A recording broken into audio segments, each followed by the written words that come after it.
enseñar a los chicos hasta los 13 años, 12 años, los hábitos financieros, que es básicamente guardar tu dinero, en tratar de enseñarles qué es el dinero, porque mucha gente no sabe por qué vale tanto un papel, ¿no?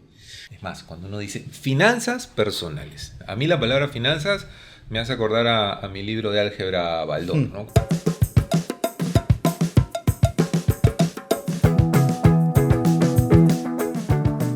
¿Qué tal amigos? ¿Cómo están? Bienvenidos a un nuevo episodio. El día de hoy nos ha venido a visitar nuestro amigo Víctor Morales, CEO de Alfy. Bienvenido Víctor y gracias por venir. Muchas gracias por la invitación y feliz de poder estar acá y compartir lo que tenemos. Víctor, cuando uno habla de educación financiera, es más, cuando uno dice finanzas personales, a mí la palabra finanzas me hace acordar a mi libro de álgebra Baldor, ¿no? Cuando estaba en el colegio y era pues terrible ese librito por ahí. Pero bueno, hay gente que le encanta las matemáticas, hay gente que no. Para trabajar con finanzas o para manejar bien tus finanzas, ¿tú crees que uno tiene que ser un capo, un experto en el tema de álgebra, de aritmética, de finanzas en general?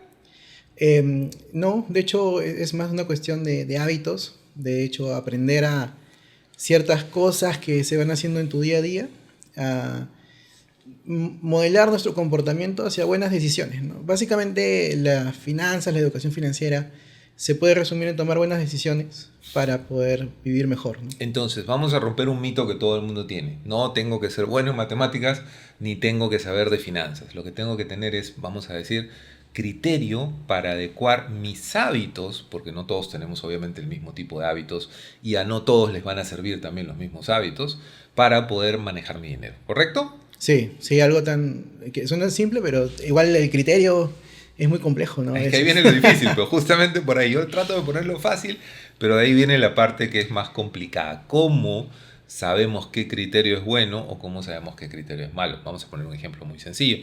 Uno se puede ir a, no sé, de caminar, dicen, eso de voy a ver tiendas termina siendo siempre una compra, ¿no? Sí, En general. Voy a ver tiendas, no. Yo siempre digo a mi familia, si vamos a ver tiendas es porque vamos a comprar. sí. No nos engañemos en que voy a mirar a ver qué cosas están en las vitrinas. Pues si hay alguien que lo puede hacer y no se gatilla su parte emocional para comprar, lo felicito. Pero si uno va a ver tiendas, para alguno puede ser un buen criterio comprar quizás otro par de zapatos, otro par de un saco, una camisa, porque obviamente trabaja y obviamente necesita las cosas. Pero para otro puede decir, oye, tengo la suficiente ropa como para poder aumentar más gastos a mi presupuesto, o como aumentar más gastos a mi flujo. Entonces, ese dinero quizás lo podría destinar para otro tema. Ese es el criterio en general que las personas deben de ver. ¿Cómo saber si algo es bueno o si algo es malo dentro de las finanzas? ¿Cómo te ha funcionado a ti en todo caso? Sí, de hecho, justo lo que comentas, ¿no? El tema de poder entender, hay que romper el mito de las finanzas, ¿no? De hecho, lo vemos como algo muy sofisticado.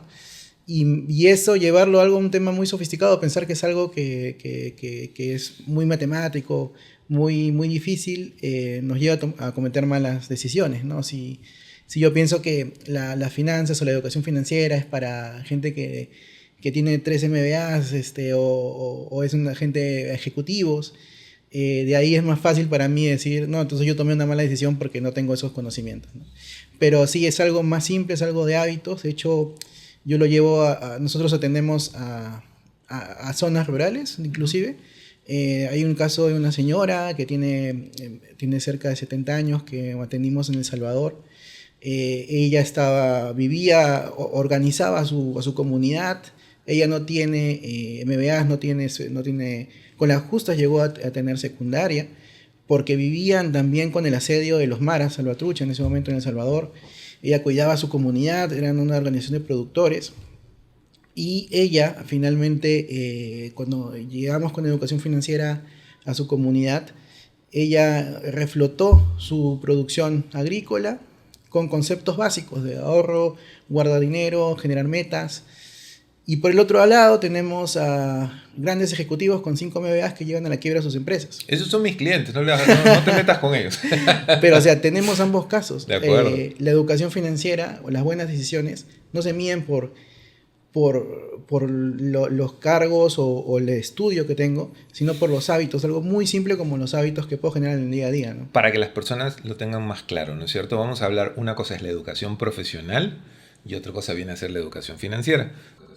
Para la educación profesional yo necesito de prerequisitos o requisitos. Haber culminado la secundaria, haber hecho una carrera técnica, una carrera universitaria, en fin. Para la educación financiera no necesito de un prerequisito. Exacto. Necesito quizás básicamente saber sumar y restar. Creo que eso es lo único en general, pero ni siquiera eso, porque el niño todavía no sabe sumar y restar y lo que hace es empezar a destinar pues esa monedita, esa propina para poder comprarse algo. Con un suma y resta yo creo que nosotros podemos tener nuestro MBA en educación financiera. Sí. Y aparte de eso, ¿cómo fue tu educación financiera? A ver, ya no hablemos de los demás, así, sino ¿cómo fue tu educación financiera? Sí, de hecho, igual como todos, en el colegio no hay una base, ¿no?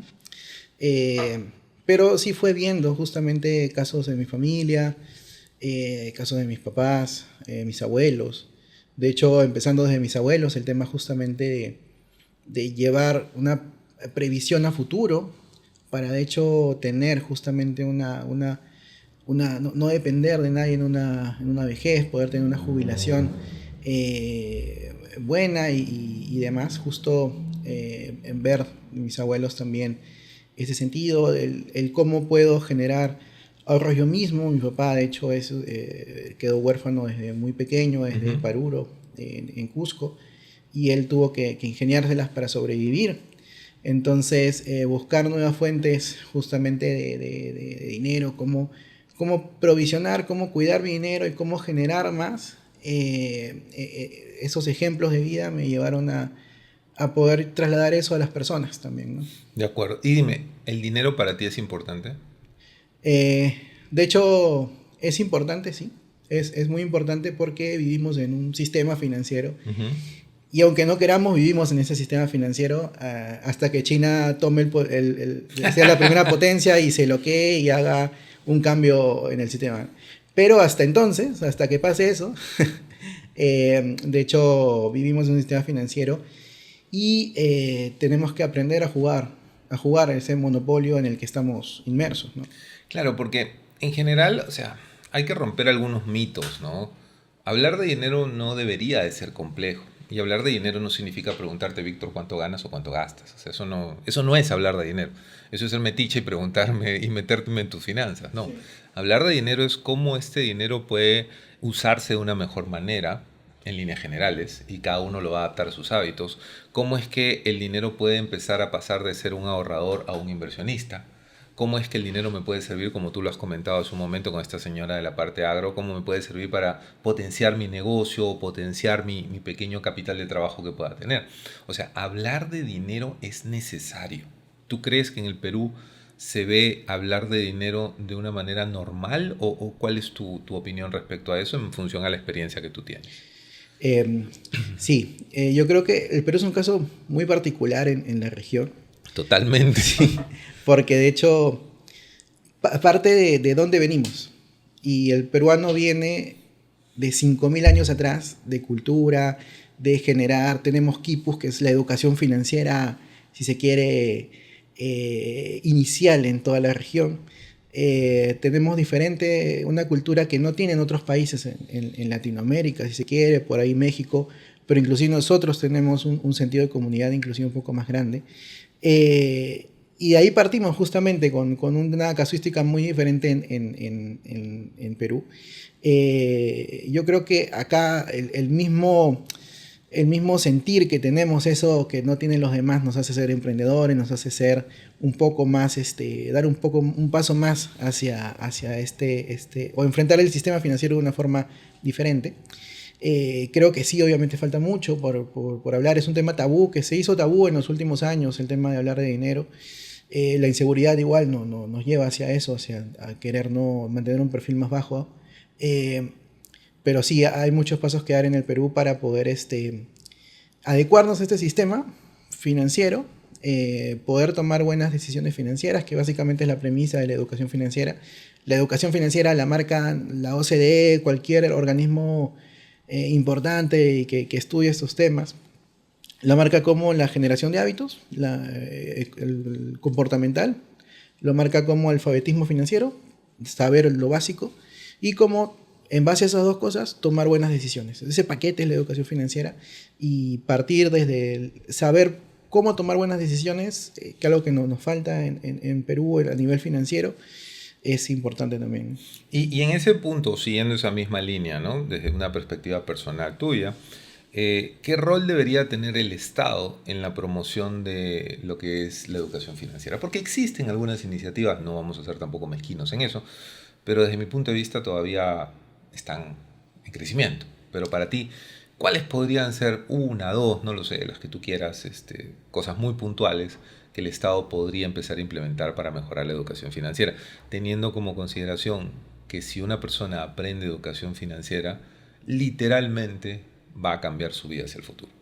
Eso es algo que tiene un impacto muy fuerte, ojo, y que la gente no lo grafica. O sea, yo creo que una persona con educación financiera a tiempo no es lo mismo aprender a los 15, 18, 20, 25 que aprender a los 60 o a los 70, ¿no? Puede cambiar su vida. Sí, sí, de hecho, desde temas previsionales, temas de jubilación, ¿no? Uno lo forma desde muy pequeño. En otros países hay, de hecho, iniciativas que van desde los chicos hasta los 13, 12, 13 años para generar los hábitos, porque donde se forman justamente los hábitos es en esa edad, y luego ya con un pensamiento más abstracto podemos meterles temas más de educación financiera dura, ¿no? En temas de tasas de interés compuesto, y demás, ¿no? Sí, de hecho, hay iniciativas en países vecinos como Chile, donde tienen leyes de educación financiera más acentuados en temas curriculares. De hecho, también como Chile y Colombia son miembros de la OCDE, nos llevan años ahí en temas de iniciativas de educación financiera, porque es algo que pide justamente también la OCDE, la educación e inclusión financiera, para poder ser miembros es importante. Y en En la ese prueba sentido, PISA hay un capítulo de educación sí, financiera, justo. que hace algunos años se añadió, porque es un tema importante para la OCDE mantener justamente estos niveles de alfabetismo e inclusión financiera, porque así aseguras a la población a futuro en ese sistema. Ujú. Y de hecho el Perú tiene que a lo mejor tomar más iniciativas similares. En México hay una iniciativa muy interesante para generar ahorros previsionales con jóvenes, es a través de los gastos. Hacen convenios, de hecho, con las tiendas de PlayStation, las tiendas de Amazon y demás, los cines, para que los chicos cuando empiecen a gastar en eso, parte de ese dinero se vaya a su ahorro para jubilación. Eso es interesante, ¿no? Sí, de Eso hecho es es interesante. 100% economía comportamental, nosotros trabajamos con ellos ese tema y de hecho el motivar justamente al ahorro a través del gasto es una iniciativa interesante que el propio gobierno la ha tomado ahí en México, ¿no? Y de hecho, yendo acá al costado, en Chile, la educación financiera comportamental desde niños y jóvenes también son iniciativas interesantes. Colombia lo está haciendo también. Y son iniciativas que promueve el gobierno, obliga al gobierno de cierta forma, y tiene un impacto obviamente a futuro, ¿no? Todo esto obviamente motivado por los estándares internacionales, la OCDE, el necesitar que tu gobierno piense a futuro también está relacionado con eso, ¿no? De acuerdo, pero tú mencionaste una palabra, obligan, ¿no? Sí. Ya, digamos, como que la parte en el Perú, por ejemplo, ¿no? Yo recuerdo hace muchos años cuando empezaron yo creo que lo han tratado de hacer dos veces, a que la gente locadora de servicios pusiera un 10% también del monto que estaba girando de servicios para su fin previsional. Se armó pues marchas, un tole tole. El dinero es complejo porque las personas quieren poder utilizarlo hoy. Sí. O sea, yo creo que el primer mito o algo que habría que romper es en que las personas entiendan que el dinero no solamente se debe utilizar hoy, sino que también debes de tomar la previsión para poder usarlo mejor mañana. Ese es un problema, por ejemplo, en los sistemas previsionales que tú lo mencionaste hace un momento. Una persona que podría hoy día, no sé, normalmente damos el 10% a la AFP, las personas que están en el sistema formal, las otras personas no dan nada. Llegas a los 60 años y ¿cuál es tu patrimonio? ¿Cómo lo construiste? Una persona de la AFP que en vez de dar el 10% diera el 11%, tiene un impacto casi de 30% en su pensión más. Con ese 1% por el tema del interés compuesto hacia el futuro. Entonces, tú lo mencionaste, ¿no? Las habilidades duras que vamos a ir aprendiendo luego a través del tema de las tasas de interés, del interés compuesto, cómo nosotros podemos empezar a mejorar hacia adelante. Entonces, en esa premisa, ¿no? Ok, los gobiernos son ineficientes en Latinoamérica y eso no va a cambiar, Víctor. Por más que querramos, discúlpenme amigos que yo sea apocalíptico en esto, pero eso no va a cambiar. Porque desde que soy niño, ya han pasado muchos años desde que soy niño, venimos en lo mismo y creo que cada día es un poquito más, la curva es más decreciente que creciente. ¿Cuál podría ser, tú como padre de familia que eres también, cuál podría ser esa decisión que las familias tendrían que tomar para hacer que cambie la educación financiera hacia el futuro de sus hijos? Sí, Es compleja la pregunta, no es sencilla. Sí, sí, bueno, de hecho, la idea es, desde la familia, que es la base obviamente de la sociedad, Claro. es poder enseñar a los chicos hasta los 13 años, 12 años, los hábitos financieros, que es básicamente guardar tu dinero, en tratar de enseñarles qué es el dinero, porque mucha gente no sabe por qué vale tanto un papel, ¿no? Que el dinero se basa en la confianza, y la confianza se basa justamente se crea todos los días, enseñarles a recibir algo por hacer ciertas cosas, temas de estas mesadas, que se dan hábitos financieros de ahorro, y también de cómo construir en base a mi esfuerzo más dinero, ¿no? El valor del dinero es importante, que Sí. se comprenda por qué papá, mamá pueden sacarse el ancho y pueden darle todo lo que los hijos necesiten, pero tienen que entender por qué. Sí. Y tienen que Porque, entender cuánto cuesta. Tiene que haber, como tú dices, una pequeña meta, ¿no es cierto? Tiene sí. que haber un pequeño sacrificio. Sí, porque igual llegamos adultos y no sabemos ese billete de 10 soles, ¿por qué vale 10 soles? Es un papel. Para una persona un billete de 10 soles puede ser nada. Claro, Para otra persona puede ser la diferencia entre comer todo el día claro. o no comer. Sí, sí, sí, sí. Eso es complejo, y aparte es fuerte, ¿no? Es fuerte porque hoy día tú ves muchas personas y en Latinoamérica, específicamente en el Perú, hay una inequidad muy, muy fuerte, muy grande, como un sector 5 o 10% de la población que puede darse todos los gustos que quieran y probablemente un 80 o un 90 que está pasando por la supervivencia más que por la vivencia, ¿no? Sí, de hecho, Ipsos sacó hace poco un documento donde decía que el 1% de la población, de las familias, el 1% reciben de 10.000 soles a más al mes, y es la que puede darse ciertos gustos, ¿no? Y estamos hablando que el 99% no. Entonces es fuerte la diferencia que existe y que a lo mejor no vemos en el día a día porque estamos ocupados, pero es lo que nos lleva a tomar malas decisiones como sociedad, como pueblo, ¿no? Y hablando de justamente malas decisiones y buenas decisiones, vamos al valor de la verdad, ¿ok? ¿Cuáles, digamos, qué hábitos financieros tuyos crees que son los mejores que podrías tú recomendarle a una persona? Uno o dos por ahí. ¿Cuál es tu hábito así favorito o el cual tú te sientes orgulloso probablemente? El control de gastos. Ah, eres tacaño. Sí, sí, sí, sí. Ahora le dicen amigos a control de gastos, los tacaños le dicen control de gastos. Vamos Sí, a ver. sí. Sí, porque con la tarjeta de crédito y la economía digital, uno no tiene que tener un control de gastos, o por lo menos una vez al día o 3 veces a la semana, entrar a tus aplicativos, ver en qué se fue cada sol, o por lo menos tener noción de qué estás gastando, porque con los temas de ciberseguridad, Perú es uno de los países más inseguros para en Claro, estos te pueden temas. haber hackeado, te pueden Sí, haber o sea, hecho consumos con la tarjeta. Y a ¿no? veces no te roban todo tu dinero, sino tienen tus datos y te empiezan a sacar Es 10 hormiga, soles, ¿no? 20 soles, 30 soles. Entonces, a la larga te van a sacar 10.000 soles y al año no vas a saber que te están robando, ¿no? Entonces hay que tener noción también de ese control de gastos. Hay que digitalizarse y hay que tener control de gastos también y tener nociones de ciberseguridad también. ¿Alguna recomendación, amigos, en función a lo que Víctor comenta? Hoy día casi todos los, bueno, no casi, sino todos los bancos en general con las tarjetas de crédito. Yo, por ejemplo, estoy suscrito. Cada que hago un consumo, por más que sea un sol, me llega un correo electrónico o me llega un mensaje de texto. Entonces yo creo que todos deberían de suscribirse a ese... Sí, porque sí, tienes que sí. aceptarlo, no es que venga por default. Sí, pedirlo a veces también. Sí, exacto. Entonces, cada cosa de esa forma, dale, es una forma de controlarte también, ¿no? Sí. Es una forma de controlarte y sobre todo descubrir si es que alguien te puede haber hackeado la cuenta, te están pasando un pago, a veces te fuiste a un restaurante sin querer, vamos a decirlo de una manera inocente, te cobraron más de lo que está, entonces simplemente regresas a tu casa, tienes tu voucher, si no lo quieres hacer en el momento y revisas, oye, sí, me llegó un consumo de 120 y mi voucher dice 70, entonces ya podrías tener un elemento para reclamar. Es responsabilidad de nosotros, ojo, Sí. hacer ese control, no es culpa del banco, no es culpa de algo, es también responsabilidad de nosotros. Entonces, básicamente, uno de tus superpoderes es ser tacaño, perdón, ser controlador de gastos, ¿no es cierto? Sí, sí, sí, de Correcto. hecho, sí. Y ser tacaño también es bueno. ¿Y te ha eso. funcionado? Sí, sí, sí, de hecho para identificar gastos que uno no... Y Esos gastos son algo mínimos, que ¿no? te hayas dado cuenta así que dices, pucha, esto no lo Bueno, debería hacer. normalmente son suscripciones a cosas que uno ni se entera, ¿no? Que lo hiciste en algún momento porque lo necesitabas y lo Sí. dejaste un año. Y descubrí que tenía un seguro también porque me Eso es estaban bueno, descontando. eso es bueno, eso no no lo quiten. ¿Ah? Sí, sí, sí.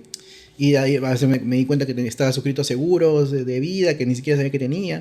De acuerdo. Entonces, Sí, pues a veces en los diferentes productos financieros también van claro, uno cargando algunos se... seguros, algunos temas y bueno, y no necesariamente son esos tipos de Claro, seguros tan requeridos por ahí, ¿no? Ok, sí. perfecto. Ese es un poco el hábito que te ayuda a controlar tus finanzas, a poder tener un poquito más de orden, Sí. por llamarlo así.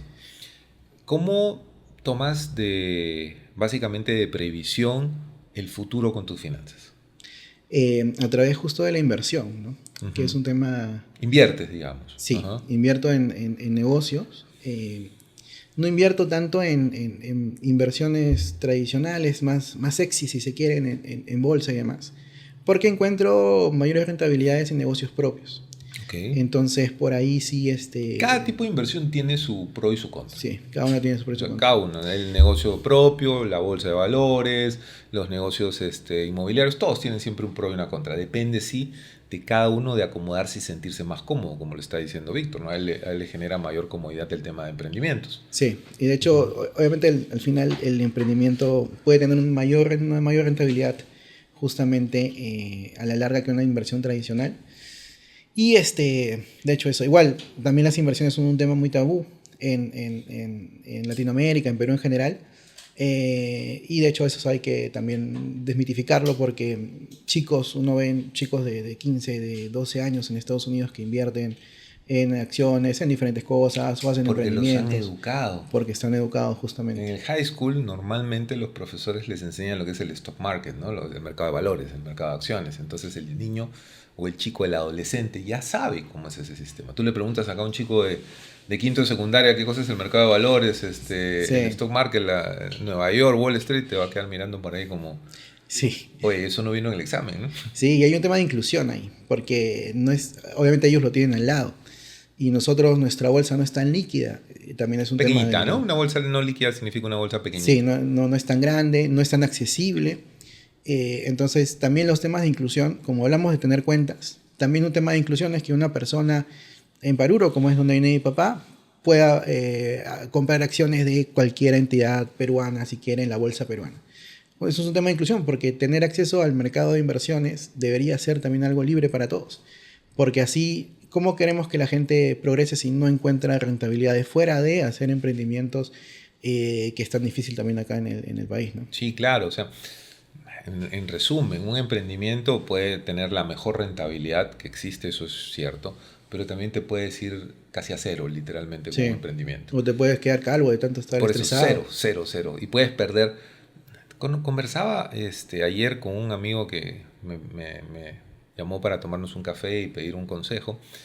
Y pues es un negocio de 2 años que no está rindiéndole lo que él esperaba, pero ni siquiera está llegando al punto de equilibrio. Entonces lo que necesitaba es una voz externa como para que le diga cierra el negocio, pero todavía no lo quiere cerrar. Entonces, a mí me ha pasado, he tenido muchos emprendimientos, los cuales he decidido cerrarlos a tiempo, porque un emprendimiento tiene que tener una vida Sí, en la cual tú digas, si esto no funciona hasta determinado mes, hay que cerrar, porque no solo es lo que estás subvencionando, sino lo que estás dejando de ganar por otro lado. sí, Entonces es importantísimo, amigos. Emprender es maravilloso. Yo tengo algunas empresas también y me encantan. Pero así como tengo algunas, he cerrado varias también. Porque uno tiene que ir encontrándose hasta que ya me quedé en un solo rubro en general. Varias, pero en un solo rubro. claro, hay que ir pivoteando, Donde ya como voy dices. dominando, creo, y me siento cómodo. Y ya no quiero invertir en otra cosa. O Sí, sea, ya no quiero meterme a otro sector. Viene alguien con una súper buena idea. No, gracias. sí, Porque ya conozco cómo es este sector, conozco cómo funciona el espacio y ese ecosistema, ¿no? Igual hoy día, Víctor, dentro de cualquier negocio, cualquier persona, existen ecosistemas. Esos side business que tú los puedes alinear al mismo negocio que tienes y que estoy seguro, amigos, que son más de 5 o 10 por lo menos que podrían estar relacionados. Entonces, ¿qué consejo le podrías dar tú, ya que me hablas de emprendimiento, al emprendedor respecto a las finanzas personales? que la separe primero de sus finanzas empresariales Y de hecho, que, bueno, cuando uno va a hacer un negocio, tiene que tener en cuenta eso, que los primeros años son los más duros, que no espere dividendos ni rentabilidades altas, o si quiere que las espere en los primeros años, y Si que esté quieres, abierto. espérala, pero no van a llegar. Sí. Así que... O que esté abierto también a cambiar un poco, a tener esa maniobrabilidad que se quiere, El dinamismo. el ¿no? dinamismo Sí. para poder moverse, ¿no? Porque si uno se cierra en un mercado, una idea de negocio, luego pasa eso, ¿no? Al final no rinde, pasan los 2 años y no veo un futuro, entonces es difícil eso. Hay que romper el modelo tradicional. No te puedes sentar a esperar que el cliente te busque. Claro, hay que ir a... Porque así como tú, hay 50 más que también están ahí Sí. ofreciéndole lo mismo. Puede ser un producto de menos calidad, eso no importa, pero hoy día creo que es una gran ventaja el cómo llegar al cliente. Sí. Porque puedes tener el mejor producto, puedes tener el peor producto, pero si sabes llegar al cliente, el cliente va a tener como primera opción Claro. el que le tocó la puerta de una manera amable, de una manera bonita, el que no se pegó del timbre así, como cuando están en la puerta y tocan el timbre un montón y dicen, por favor, ¿qué quieres? Sí. ¿No? Entonces hay que saber llegar al cliente. Creo que esa parte de comunicacional hoy día, Víctor, se ha convertido en algo súper importante. Sí, igual se basa, igual que lo que mueve el dinero y lo que le da valor al dinero, en la confianza. Sí, eso es algo que hay que cuidar muchísimo. Sí, hay que cuidar la confianza con los clientes y justo eso, estar abierto a mover el negocio, a darle las vueltas que hay que darle y no centrarnos en una idea que a lo mejor no está funcionando del todo, ¿no? Hay que tener esa apertura para poder moverme hacia donde el mercado me está diciendo y ahí voy a encontrar, y es un proceso, igual que esos 2 años que en Estados Unidos se tiene más conciencia de eso. Cuando alguien abre una empresa, siempre le dicen mucha suerte estos primeros años, ¿no? Porque habla de 2 hasta 3, 4 años Claro, que de no va a 24 generar. a 36 meses es el promedio. En realidad 24 meses es como que para que digas, Ya. chao. Sí. Y la gente se niega mucho a veces Sí, es muy fuerte. a llegar a ese punto, ¿no? Hay un caso de estudio de la Universidad de Harvard que le llama el campeón de proyectos y el campeón de cierre, ¿no? Sí. El campeón de proyectos es el que siempre quiere que el proyecto salga adelante, pero tiene que venir un externo Para que te diga que... para que te diga, ciérralo. Sí. Porque, vuelvo a insistir, no es lo que estás... No, ya me falta poquito para llegar a mi punto de equilibrio, es lo que estás dejando de ganar en estos años. Entre tus 30 y tus 45 es la mejor edad productiva que podemos tener. Sí. Esa es la edad, creo, para asegurar el futuro en general, ¿no? Claro, alguien me podrá decir por ahí, siempre hay, ¿no? Sí, pero Kentucky Fried Chicken a los 80 años, está bien, pues uno en 2 billones. O sea, acá es aprovechar el tiempo. Sí. Acá es aprovechar el tiempo. Y yo creo que hoy, con el acceso a la información que tenemos, podemos encontrar pues, cualquier tipo de dato que requeramos en Google, ¿no? Sí, Sin ir muy lejos. Sí. De hecho, justo la idea de donde hay que tomar más riesgos justamente es en esas edades más tempranas. Claro. Obviamente, ya cuando a lo mejor uno ha trabajado toda su vida y se encuentra muy tarde con la necesidad de hacer negocios, es más difícil, pero ahora hay instrumentos que también, y gracias a la tecnología, hay instrumentos para que esa economía plateada, como se llama, pueda adecuarse y encontrar soluciones nuevas, ¿no? Es cuestión de adaptarse justamente a lo que comentábamos, tener la mente abierta, así sea cual sea mi edad, y poder justamente encontrar algo que pueda servir en el mercado, ¿no? Víctor, y para no quitarte más tiempo, ¿para ti qué es la libertad financiera? La libertad financiera... Pregunta con truco. Es el bienestar, es justamente si quiero mañana salir con mi familia, puedo hacerlo, ¿no? Es poder tener ciertas libertades, cierto bienestar para poder sentirme bien y llevar a los míos también a un estado de bienestar, ¿no? Entonces eso justamente es lo que buscamos todos y parte de los buenos hábitos, ¿no? Poder, que es muy difícil, todos luchamos contra eso todos los días, pero es tener ese criterio para poder crecer, ¿no? Perfecto, Víctor. Muchísimas gracias por la visita. Gracias, muchas gracias.